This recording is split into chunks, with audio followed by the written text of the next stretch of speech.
New Huntington Mayor Patrick Farrell presented his first city budget last night. One of the big priorities, infrastructure, including the city's stormwater system.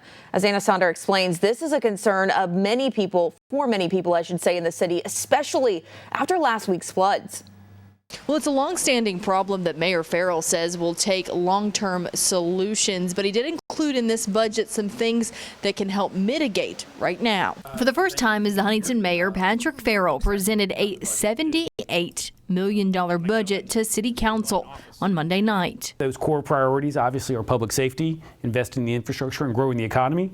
So I hope what you saw in that budget was that we're putting our money where our priorities are. For Jim Clayton, who has lived in flood-prone Enslow Park for almost 70 years, he's encouraged that something will finally be done about the backup of water in his community, something we just recently saw on Thursday. He says in the past 10 years, there have been 3 significant floods that he feels is not only because of heavy rains, but construction development nearby with Kinetic Park and Huntington High School, and a lack of cleanup in Four Pole Creek.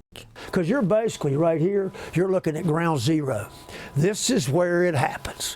When it comes off that and it doesn't make that turn right there in that creek, it goes right across, goes down Wilson Court, and then it comes right here, and guess what? It's on. Farrell announced today that they will be opening up a secondary emergency route on Ritter Boulevard to give Enslow Park residents another way to get out when the bridge is flooded. He says other previous projects are still in the works to separate the stormwater and wastewater systems, but ultimately it will take time and major funding for the repairs and the replacement of all of the aging infrastructure. We speed it along by continuing to maintain urgency with it. All right, all of it comes down to funding.